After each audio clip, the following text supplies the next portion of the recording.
최근 베트남 관광 산업의 주요 핵심지라고 불렸던 베트남의 다낭시가 결국 불어나는 재정 적자를 버티지 못하고 파산 발표를 한 상황이다. 다낭시가 발표한 재정 부채 금액, 적자 금액은 17조 동, 한화 약 1조에 육박한 것으로 알려져 베트남 당국의 근심은 더욱 깊어질 전망이다. 현재 베트남의 대표적인 도시라 불렸던 다낭시의 몰락으로 인해 베트남 당국은 긴급사태 선포 이후 전국 각 시의 재정 상태에 대해 면밀히 모니터링 후 대책 마련에 나설 것이라고 밝혔다. 한편 다낭시는 경기도 다낭시라고 불렸을 만큼 베트남의 한국인 관광지의 핵심이라고 불렸던 유명 관광지이다.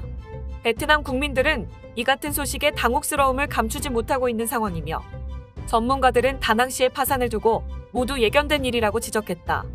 최근 베트남이 중앙정부에 이어서 지자체 역시 무더기로 재정 파탄의 조짐을 보이고 있는 가운데 베트남의 최대 관광지라 불렸던 다낭시가 얼마 전 1차 파산 소식을 발표해 난리가 나고 있습니다. 그리고 현재 베트남 다낭시의 파산 소식이 무엇보다 중요한 것은 다낭은 베트남에서 인구만 121만 명에 해당하는 베트남에서 5번째로 큰 도시라는 점인데요.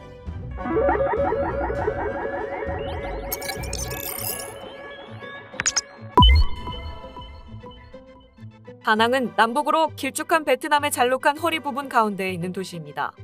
베트남 중부 최대 도시인 다낭시는 앞서 관광업의 가파른 성장과 함께 베트남 내부에서도 가장 높은 도시 성장률을 기록했지만 전 세계를 휩쓴 코로나19의 여파로 인해 도시는 정체기에 들어갔습니다. 베트남의 총리인 판민진 역시 코로나 사태로 인해 가장 큰 타격을 받은 곳으로 베트남의 중부 지역 다낭시를 꼽았으며 정부와 국민이 중부의 어려움을 함께하고 각종 역량들을 집중해 나가야 한다고 경고한 바도 있었죠. 이렇게 앞서 다낭시는 파산의 조짐이 보였던 지난 3월부터 도시 경제의 핵심 동력인 국제관광 분야를 활성화하기 위해 온 힘을 다해 총력전에 나섰던 사실이 있었습니다. 다낭시 정부는 관광 회복을 촉진하기 위해 대규모 축제와 각종 국제 행사를 주최했고 특히 한국인 관광객을 위한 특별 프로그램 등 일련의 계획을 준비했다고 밝혔습니다. 여기에 베트남의 현지 관영 매체들까지 모두 입이라도 맞춘 것처럼 다낭을 베트남에서 가장 살기 좋은 도시로 꼽으며 뭔가 이상할 정도로 베트남이 하나가 되어 다낭 띄우기에 나섰는데요.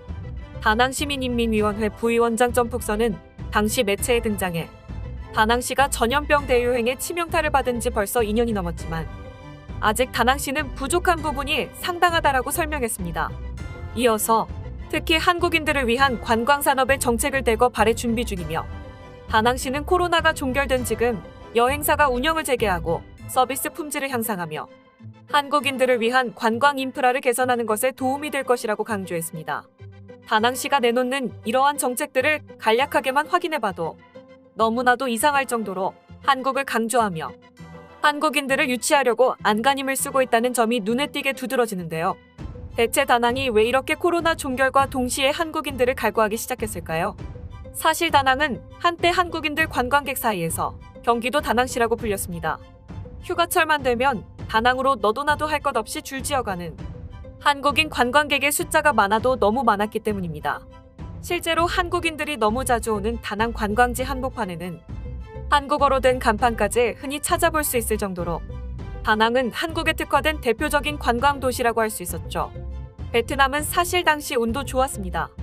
베트남의 관광 산업이 절정에 달했다고 평가받는 2019년에는 당시 불매운동의 여파로 일본 노선을 정리한 국내 항공사들이 전부 많은 비행기들을 베트남 노선으로 옮겼기 때문입니다.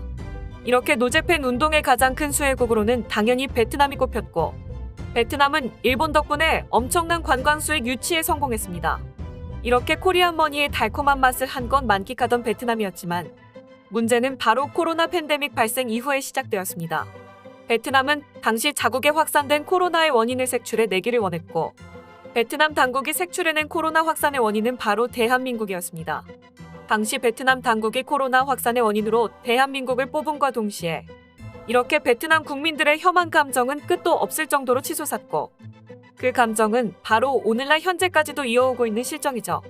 다시 본론으로 베트남의 다낭시는 애초 베트남 최대의 관광도시라고 불렸습니다. 그리고 앞서 설명드렸듯이 다낭시를 가장 많이 찾는 관광객들은 당연 한국인이었죠. 이제 시청자 여러분들도 그리고 다낭시가 이토록 한국인 관광객 유치를 갈구하고 나섰는지 그리고 다낭시가 왜 갑작스럽게 왜 파산 선언을 했는지 대충 짐작이 가셨을 것입니다. 지난 7일 베트남 현지 뉴스 VN 익스프레스의 보도에 따르면 베트남 다낭시가 1차 파산 선언을 하면서 밝힌 실질 부채는 17조 동, 한화 약 1조 원에 달하는 것으로 밝혀졌습니다.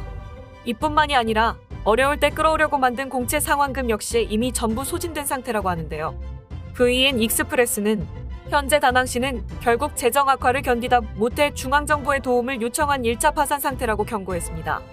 현재 다낭시는 결국 특단의 대책을 내놓으며 우선 공무원들의 급여를 20% 삭감하고 직원 수를 700명을 줄일 것을 발표했지만 사태의 근본적인 원인을 해결한 것이 아니기 때문에 효과는 미미할 것으로 전망됩니다.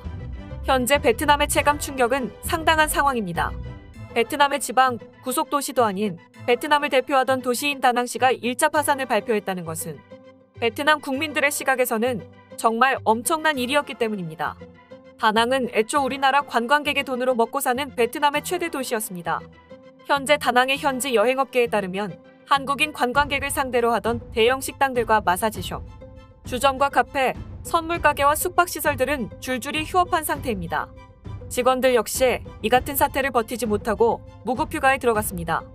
다낭은 거의 관광에 의존하는 도시이기 때문에 코로나 사태에 직격탄을 맞았습니다. 코로나 사태가 잠잠해지고 있는 지금 각종 한국인 관광객 유치 계획을 펼쳐보았지만 베트남 다낭시의 관광시설들은 결국 돈 먹는 하마로 전략을 했습니다.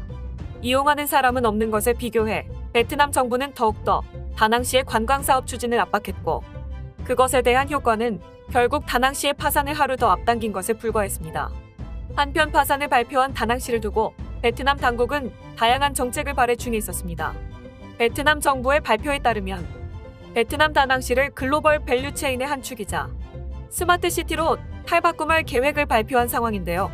발표한 계획을 자세히 살펴보자면 외국인 관광 사업에 의존하던 다낭시를 동남아 지역 및 전국 경제 사회 중심지와 무역과 금융의 중심지로 건설하고 스마트 도시 건설, 아세안 지역 및 전국 스마트 도시 네트워크 구축 등 2030년까지를 목표로 이 같은 내용을 담은 신도시로 다낭을 새롭게 구축해 나갈 것이라고 합니다. 다낭시가 파산한 것을 오히려 기회로 삼아 새로운 도시 구축에 나섰다는 평가인데요. 돈이 없어 파산 신청한 다낭에서 스마트 도시 네트워크 구축이라니 베트남의 앞날을 응원하며 오늘 영상은 여기서 마무리 짓도록 하겠습니다. 제가 준비한 소식이 도움이 되셨다면 구독과 좋아요 한 번씩 꼭 부탁드립니다. 여러분들의 구독과 좋아요는 영상 제작에 있어서 엄청난 힘이 됩니다. 내일 또 유익한 소식으로 찾아뵙도록 하겠습니다. 끝까지 시청해주셔서 정말 감사드립니다.